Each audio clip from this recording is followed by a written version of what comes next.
What's good? How are you doing? Man, I'm good. What's up now? What's happening? Nothing's happening actually.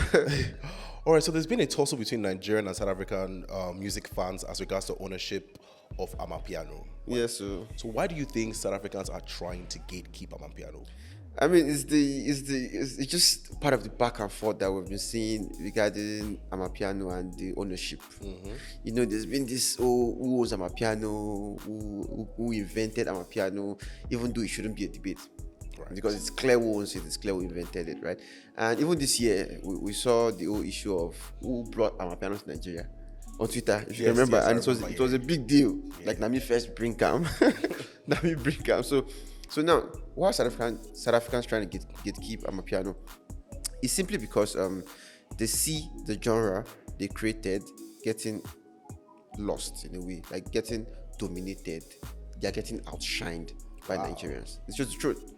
It's the truth. That's what is motivating their intention to gatekeep the genre. Now, if you recall, when Ashake dropped his debut album last year, I think August last year, Mr. Money with the Vibes, shout out Ashake, and there was a conversation between DB and Google, if I'm not wrong. I think it was DB and Google and one of the major league DJ, one of them, and about how the music was so good, it was unbelievably good, and they need to get in front of Amapiano before they lose it to the rest. They lose it to Nigerians before Nigerians get in front of the music, right? And that's one of the reasons that is inspiring this whole attempt to gatekeep it, right? And if you look at the biggest Amapiano songs, like globally, I think till now, if we say maybe the top 5 biggest Amapiano song globally, at least Amapiano inspired song globally, you have to count Goya Menos. Yes. Yeah, that Goya Menos, Ameno Amapiano. Yeah. It's huge. You have to count Logis Mona Lisa. Yeah, that's about. Yes, you have to count Ashake's Sungba. And then we'll start talking about Tyler's Mniki and Wafu's Tanzania and stuff and other songs like that, right? So Nigerians have gotten in front of the music. We have the superstar profile, we have the global brand, we have the international amplification to be the face of the music, right? And when they see this, they see that this is our genre, this is the music we created by fusing different elements, and now we have some other people from a totally different part of the continent dominating the music, right? So this is one of the reasons that that makes them want to gatekeep Amapiano, because they feel like they do not want to lose it, and you have to understand where they're coming from. Yeah. All right. So now that has been established, is there a difference between South African Amapiano and Nigerian Amapiano? I mean, of course, there's a fundamental difference between Nigerian Amapiano and South African Amapiano. See, in fact, we do not really make Amapiano. What we do in Nigeria is that we take an element of Amapiano and we recreate it, right? We domesticate it the way we've domesticated other genres, hip hop, pop, R&B. So what we take is we take the log drums, the snares, and the breakbeat pattern. Yeah. I see what you're saying. Yes, all those stuff, right? We take those stuff and we add it to our music. We add it to our own percussion, our own style of delivery, our lamba, our cadences. Then we create our own variant of Amapiano. So if you listen to someone like Capsa the Small, who is the king of Amapiano, and listen to someone like Shay Vibes, you know that this is very different. Like, Yo Dips uses log drums like he's using talking drums, like gong gong. You know what's gong gong gong? Yeah. You remember? So like he uses log drum like talking drum. Like, it's very different. The application, the way we deploy these things are different. So now Amapiano, South African Amapiano is like a marriage of Kwaito, house music, and even South African gospel element, right? Ooh. So they bring it together to create Amapiano. Man, South African Amapiano now, they're like two different sides. There's the soulful Amapiano, there's the party starting, the windless type of Amapiano. So if you hear like maybe a song like the song of Kusela, the one with Samki, it's very soulful. The way they sing is like very soulful. Then if you hear the like Tyler IC use Imniki, if you hear Tanzania, you know those ones like you're about to party, right? So then there's a bit of like there's a balance too, where there's a bit of party vibe. There's a bit of soulful vibes, like the one with this phenomenal Emi Faku. If you hear a song like Abalili, Asibi Happy, it's really they're really different variants to Amapiano. And aside the fact that the music is dimensional, like the different dimensions to it, there's also a culture to Amapiano. there's a soul to Amapiano. There's the language that drives it. There's the fashion side of it. There's the dance side of it. So there's an entire like culture to Amapiano. We don't have that. Nigerians don't have that. We don't have the dance. We cannot speak the original language, the Zulu language. We do not have the spirit, because the spirit of Afrobeat is fundamentally Nigerian. Like, you can get a Nigerian to produce an Afrobeat like production for you, but the way you sing, if you're not Nigerian, even though they write it for you, the way you deploy the lamba is going to be very different if you're Nigerian. So that's the spirit of music, right? So the spirit of Nigeria, Lagos, or Nigeria, let me not say Lagos, it looks like. So Nigeria is the spiritual capital of Afrobeats. The same way South Africa, Soweto, is the spiritual capital of Amapiano. So there's the spirit to it. We don't have that, right? So what we have is we borrow the log drums, the snares, the breaking pattern, the elements, and we recreated it, we domesticated it, and created our own variant of Amapiano. So it's very different. South African Amapiano is different from Nigerian Amapiano. So Nigerian Amapiano is just vibes. I wouldn't say that. It's Nigerian. It's domesticated. Right. Carries our own identity. All right. So still on the gatekeeping, right? Yeah. How has the success of Nigerian artists contributed to the anger of South Africa? Because sometimes it gives jealousy. I understand where you're coming from. Yeah. I understand where you're coming from. Now, to be very, very clear, and also to be very, very honest, the only reason the average South African artist, or the only reason the average South African fan is quote unquote angry, jealous. I don't use that word. Quote unquote angry, that maybe a Nigerian is making Amapiano is because Nigerians are successful. Sure. That's just it. If Nigerians are not successful, there's no reason they would care that Nigerians are making Amapiano. Because it's not only us. That's it. We're not the only one making Amapiano. They're making Amapiano in Eastern Africa. Others are making Amapiano, but we can get in front of the music. We have the superstar profile to push the music. Now, look at the recent Grammy nominations list. I'm just looking at it. Like, we had 4 Nigerians and 1 South African, right? And the 1 South African, Tyler, our music is Afrobeat. Yeah, it wasn't even Amapiano. Yeah, it was Afrobeat, the fusion of the way we fuse Amapiano. She did the same, right? Now, so the Amapiano song that was the Amapiano, because they were Amapiano like infused records that were nominated. And there's a song called Amapiano. There was a song called Amapiano by a Nigerian, which was an Amapiano record. Ashake, the Unavailable featuring Musa Keys, it's an Amapiano record. Right? So Nigerians are the ones getting in front of the music. So when you see that, this is our sound, this is a genre we created, but we are not the one benefiting to at the utmost level. Like, we're not the one being represented at the global stage. We're not the face of the music. You begin to feel some type of way. And it is the success of Nigerians that is making them feel that way. And you have to understand where they're coming from. You have to appreciate where they're coming from, because they do not have the superstars to match the level of Ashake. That's the truth. Damn, not even Davido, Ashake. No. You're going too far, bro. You're going too far. They don't have a superstar that can sell out the O2. They don't, and it's for different reasons. Do they have to? That's one of the questions we have to ask ourselves. Does the South African artists need to leave South Africa to go also internationally? No, because they're okay at home. Their ecosystem there, they can thrive in their industry. You can go on tour around South Africa. You can make money, go on tour. You can get LD streaming numbers. It's not the same in Nigeria. In Nigeria, you can tour maybe 5, 6 states, and that's all. And you will not make enough money, safe. You understand? Like, the streaming numbers in Nigeria are not great. You can't rely on them. You understand? So you have to also internationally. And it is this same economic, this economic migration, this economic survival, the search for economic survival that has taken Nigerians away from the shores of Nigeria and distributed them all across the world. So we have huge populations in the UK, significantly huge population in the US, and we now leverage this population. The rest of Africa don't have that. So we're successful.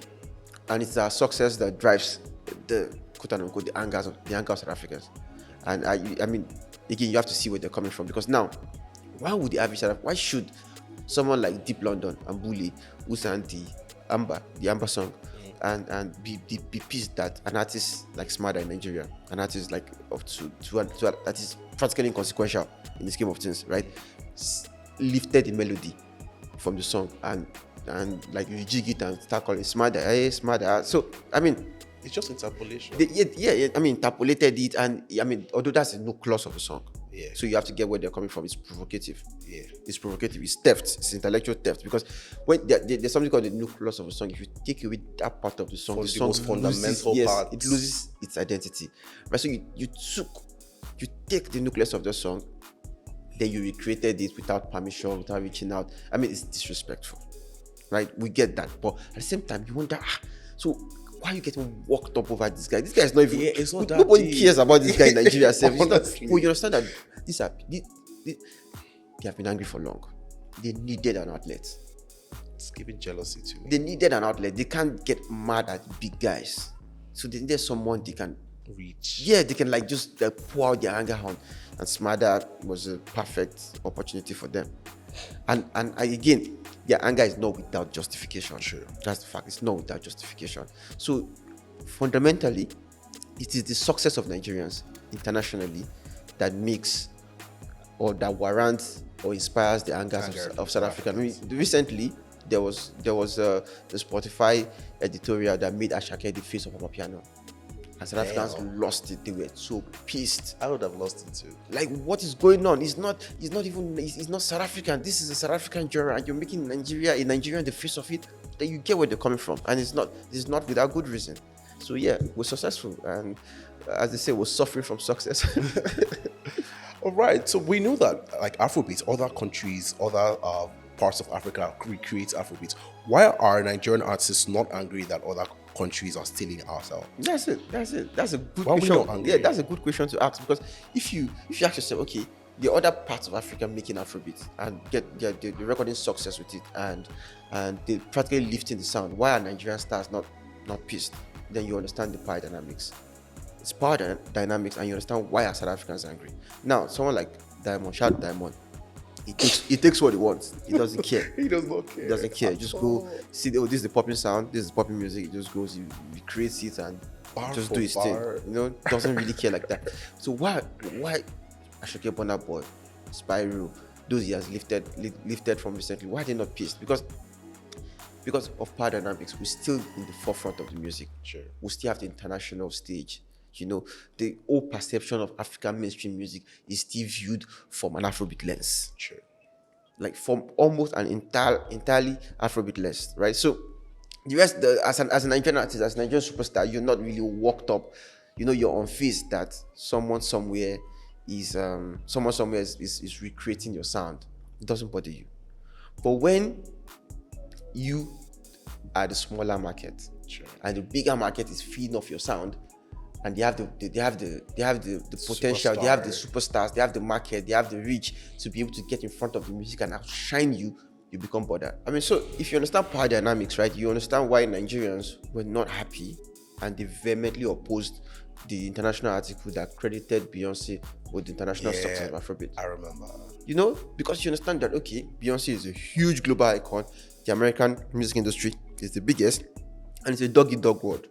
It's a dog-eat-dog world, according to Black Bones, big bank takes small bank, right? So when they give credit to the US market, it's going to outshine the Nigerian market and change the narrative.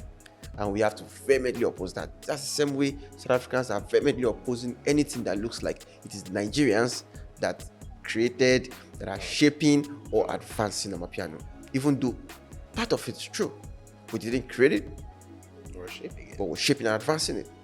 They cannot take that away from us. But again, you still have to appreciate where they're coming from. So we are not angry because we're the biggest market on the continent. We have the biggest market share. We have the biggest diaspora market. You know, we have international superstars. I mean, if you recreate our music, you're still just feeding off what we've done, right? There's no chance that you're going to outshine us. But a Nigerian doing it to South African is a totally different story. All right. So the power dynamics is like what determines why. Yeah, that's what it is at play here. It's entirely the power dynamics. Yeah, All right. So is it possible now for them to totally gatekeep Amapiano? it's not possible. This is fundamentally impossible. You cannot gatekeep music. Now, hip hop is huge in South Africa. Huge in South Africa. Is hip hop indigenous South Africa? Nope. Did they invented hip hop? No, they didn't. You cannot gatekeep music. It's not possible. People will take music from different parts of the world and they'll domesticate it. That's what has been happening from time immemorial, since the time of Fela. Fela took jazz, funk, and domesticated it, mixed it with African elements, right? We took hip hop, pop, R&B, then we domesticated it, and it became Afrobeats. And we continue to take, now we're taking our piano and we're domesticating it. I mean, they might not be happy about it, but you cannot stop it. You cannot stop it. You cannot stop people from making the kind of music they want to make. Nobody needs your permission to make music. The biggest, maybe I shouldn't say the biggest, but the hottest Nigerian artist this year, Charlie Poppy, he's making Amapiano. It doesn't need anyone's permission now. It doesn't. What is supposed to go to South African embassy and fill a form? That's not going to happen, because you cannot stop anyone from making the type of music they want to make. So you cannot. It is impossible to gatekeep the music. So when you attempt to do something that is impossible, and you expectedly feel at it, you become angry. Then your anger will begin to manifest in really, really weird ways, right? You begin to see elements of xenophobia. You begin to deviate away from the music, and you begin to say, "Oh, the Nigerians are at it again. This is what they do. They are loud. They like to dominate spaces. They like to be in control of everything. They like to step into people's country and dominate them." Because now you're trying to stop them from, again, making a particular kind of music that you believe is yours alone, which is impossible. Now they do make the music and they get successful, and you're angry. So you have to, number one, you have to know you cannot get Amapiano. There's nothing you can do. And it's funny because the biggest song from a South African this year is from them. It's just essentially Afrobeat. Tyler's Water. Yeah. Essentially Afrobeat. Last year, the biggest South African song last year, Sheti by KO, is Afrobeat. It had a Nigerian producer on it. And so why are we not losing sleep over it? Again, it's the power dynamics, right? Yes. But it also shows that we cannot gatekeep our music. Yeah. But although we're also being guilty of attempting to gatekeep it or have such conversations at different times. Yeah, in the past, right? Even this year we had the whole why should an American make Afrobeat? We don't want Americans to make Afrobeat because they're going to get in front of the music. What Nigerians are benefiting once they hack it, once they crack. They know how to make Afrobeat. Once they crack the lamba, that's all. Nobody wants to come to Nigeria to get the music anymore. But we know it's not possible. We cannot domesticate it. What we have to, we cannot gatekeep it. What we have to do is we have to find a way to evolve. Keep evolving the sound. So, can Amapiano be gatekept? It's absolutely impossible. All right. So now the resolution. How can both industries, the South Africans and Nigerian music fans or industries, find a middle ground? You know what's interesting? We already have a middle ground. It's just not people are just never going to be satisfied, right? Because at the core of this issue, there are a group of fans, South African fans, who believe their stars deserve to be the face of the music, and it's just not happening for them. And we know why it's not happening for them, because they don't have the superstar profile to match our superstars. It's just what it is, right? So they are not going to be satisfied. They will never be satisfied. I mean, we've been collaborating with South Africans for decades now. Even in the Afrobeat era alone, we have collaborations that runs way back to the early 2000s, the early 2010s, from Afrobeats to hip hop, now Amapiano.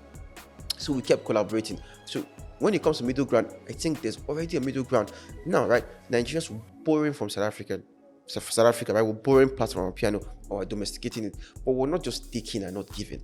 That's something we need to do. We need to set straight. That's a fact that must be set straight. Nigerians, we're not a people that just take without giving. No, we do give, because what we give back is we give our social currency. We use our superstar profile to push the music, and we do not leave you guys behind. We take you guys along. So festivals like Afro Nation, that are built on the success of Afrobeat. They have stages for Amapiano. These are ways we're amplifying the success of Amapiano and also giving South African artists a platform. So that is giving back. That's the middle ground. You guys are also creating Afrobeat style record and getting success off it. That's the middle ground. But at the same time, if we're to also find more middle grounds, and we have to appreciate where South Africans are coming from, we have to understand that Nigerians, as a Nigerian, I have to admit that we're ambitious. We're driven, maybe more than the average African. We're very ambitious, we're very driven, and we're also very bold. I don't want to use the word loud, but It could be like that yeah, sometimes. they will be known to be very, very vocal, flamboyant, right? So that's why you see Nigerians on Twitter saying things like, "We own Amapiano. You own it. There's nothing you guys can do about it. It belongs to us now. You guys might have created it, but we have dominated it, and we own it now." Statement like that, things like that, they are provocative. It's the truth, they are provocative. As a South African, if you read something like that, you'll be provoked. Because as a Nigerian, if you see an American, a Caucasian, a white-blooded man saying, "Oh, you guys created Afrobeats, but it's ours now," It's ours now. you will feel some type of way. You understand? So we also need to take responsibility and know that you can borrow from people, but you have to give credit to the originators. And you have to pay respect to the originators. You cannot be rude about it. You know, it's fine. We're beating them square and fair because we have a bigger market. We have a bigger diaspora community, and we're more driven, more ambitious, and they are more comfortable than we are because of their own economy and because things work for them internally, right? So we have to appreciate that fact, but we have to also give them respect that, okay, this sound, Amapiano, is fundamentally South African. It's not a Nigerian sound. It's not a Nigerian genre. Nigerians never created it. So Nigerians, both in terms of the artists and fans themselves, they have to appreciate the fact that Nigerian didn't create Amapiano. Amapiano is not a Nigerian sound. You know, it's a South African sound. So it's created by South Africans, and we borrowed that sound and we're trying to add diversity to it and also, you know, evolve it. But as far as middle ground go, I think there's an LD and a functioning middle ground, because we take the sound and in return we offer our superstar profile. We offer a huge market and we boost it internationally. And South Africans are not left behind. They're not left behind. They're sharing stages with Nigerians. Davido recently performed at the Iwe Festival, and Musa Keys was there. Yeah. So as far as middle ground goes, I think there's a healthy and a functioning middle ground already. Nigerians, we have not stolen Amapiano from South Africa. We've taken part of the elements, we've domesticated it, and at the same time we've advanced the music, we've advanced the sound, and we've also taken South Africans along. They're not being left behind. They're sharing the stage with us. I mean, from Afro Nation to different concerts, they're sharing the stage with us, and although they would like to get in front of the music, they would like to be the face of the music, understandably so, it's just not happening. And for it to happen, they'll have to get superstars at the level of Nigerian superstars. Perhaps someday it will happen. You already have Tyler, so perhaps someday it will happen. But for now, this is what it is. Nigerians are the face of the music. It is just what it is, right? There are people who would be willing to do research, you know, and find where this like now these are like maybe Europeans and Caucasians, find where the song originated from and find the leading elements and the leading voices of that particular sound. Say people would understand that, okay, Kabza plays a fundamental role. Maforisa plays a fundamental role. Emi Faku is maybe the most important voice in Amapiano in the last 2 years, right? These are things you have to be willing, you have to be a conscious consumer to know. You understand? But for the casual consumer who just wants to listen to music, you know that as far as Amapiano goes, a lot of Nigerians are making that type of music. And Nigerians are huge and they are the face of the music. It's as simple as that. So I think we do not need to be engaging in the back and forth. I understand that they feel some type of way.